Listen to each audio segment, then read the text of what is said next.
Bien, la unidad número 2 nos permite hablar de la construcción del problema antropológico y para eso deberíamos hacer un repaso rápido, general, acerca del desarrollo histórico de esta construcción del problema.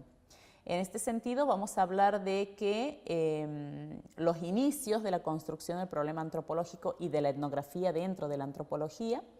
se genera hacia finales del siglo XIX y principios del siglo XX, donde el objetivo era estudiar los pueblos primitivos y en donde las instituciones representativas de este tipo de investigaciones eran la antropología cultural y la Escuela de Chicago, quienes han desarrollado vastas investigaciones antropológicas persiguiendo justamente el objetivo mencionado. Sin embargo, pasada la Segunda Guerra Mundial, comienzan a surgir algunos nuevos problemas que hasta ese momento no se habían dado y por lo tanto no se habían considerado para significar estudios de investigación. Hablamos así de inmigrantes, de grupos indígenas, de campesinos, de desempleados, de las migraciones que se van produciendo entre un lugar y otro. Hoy podríamos hablar de la antropología como aquella ciencia que comparte con otras disciplinas los objetivos de explicar los fenómenos sociales en contextos históricos determinados. Y en este sentido, la etnografía es esa perspectiva de investigación que pretende dar cuenta de manera vívida de los aspectos más variados de la cultura. La especificidad entonces de la etnografía se va a basar así en dos aspectos centrales: en la diversidad y la perspectiva del actor. Es decir, considerar que eso que se investiga es diverso, es diferente a cualquier cosa o a cualquier tipo de comportamiento o hecho que puede existir en la realidad, pero que a su vez es importante para poder especificar esa diversidad la perspectiva del actor, es decir, cómo el actor significa y construye eso que construye en la realidad misma en donde nosotros llevamos a cabo nuestra investigación. Algunas características de la etnografía como investigación. La etnografía pretende producir un tipo particular de conocimiento, una particularidad que se deriva de ese hecho que es particular por esta misma característica que veníamos mencionando al principio, es decir, son hechos que se corresponden con un tiempo y un espacio determinado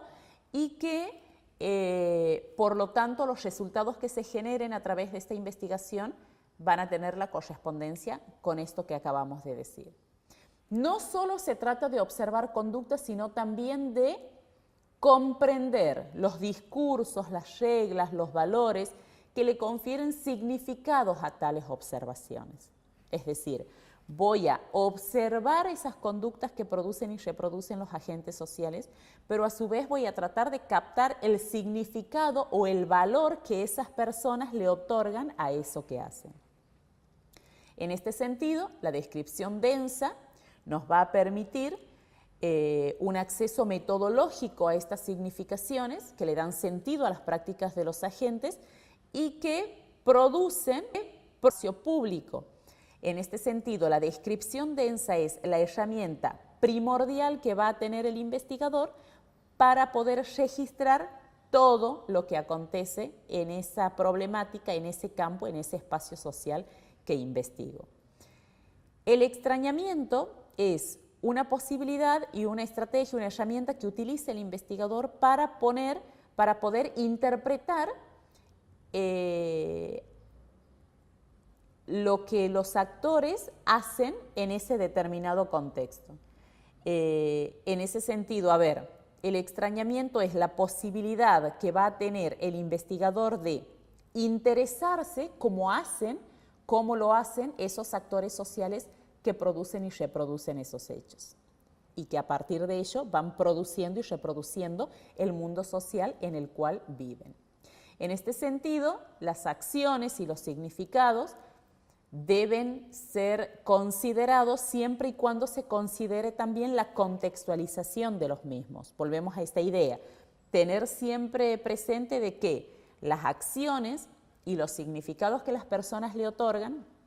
tienen una delimitación espacio-temporal y una correspondencia con ese tiempo y con ese espacio. Ser siempre conscientes de esto. El investigador debe tener presente esto. La forma en que se acciona y los significados que se otorgan a esas acciones tienen una correspondencia espacio-temporal que se deriva justamente de esta condición que acabamos de mencionar. Y la objetividad, que es un término bastante, digamos, hablado, conversado, discutido en este ámbito de la investigación científica, la objetividad entonces es entendida en términos de intersubjetividad o de acuerdos intersubjetivos. Es decir, la objetividad en este sentido, en las investigaciones, sobre todo desde el paradigma, que se derivan desde el paradigma interpretativo, tienen que ver con un acuerdo intersubjetivo de la comunidad científica que básicamente trata de respetar los pasos, las fases y los momentos de una investigación científica propiamente dicha. Ejemplo, la subjetividad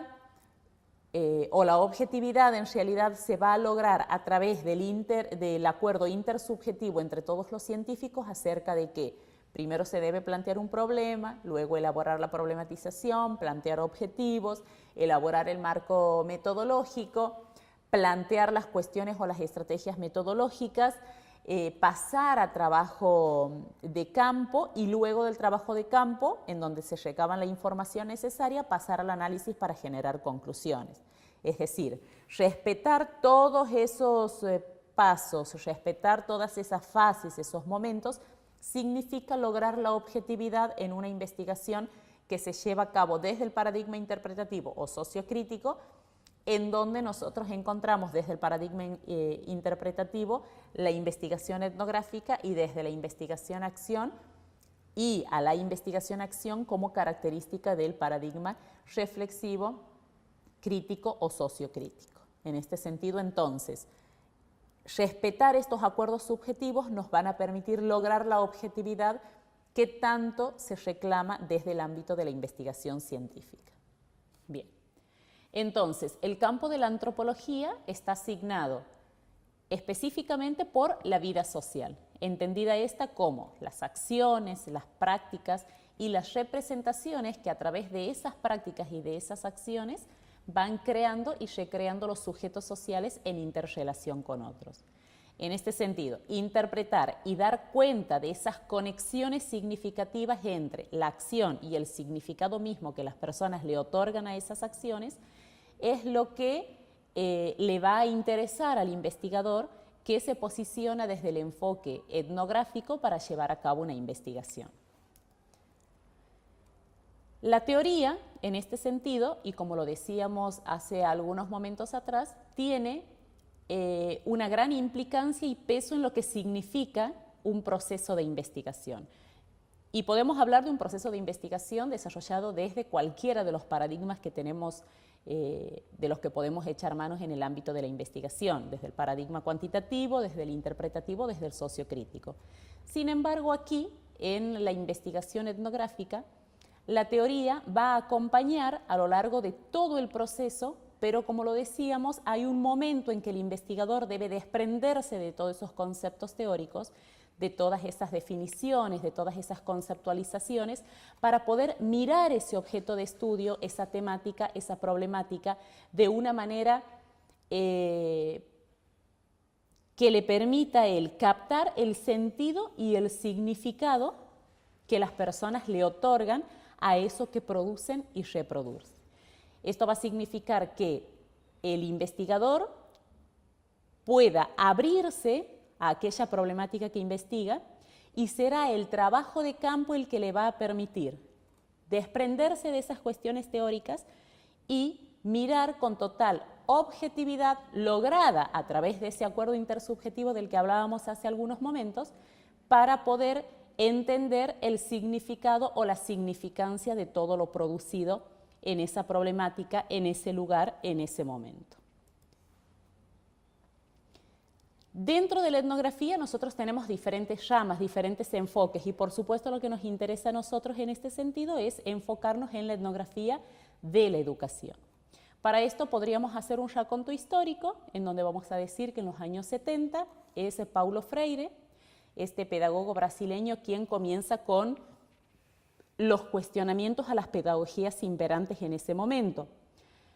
Y a partir de este tipo de estudio es que Paulo Freire puede realizar una mirada crítica acerca del campo de la educación. A través de esta mirada crítica es que Paulo Freire va a proponer nuevas miradas pedagógicas, pero también políticas, que significaban nuevas formas de enseñar y de aprender.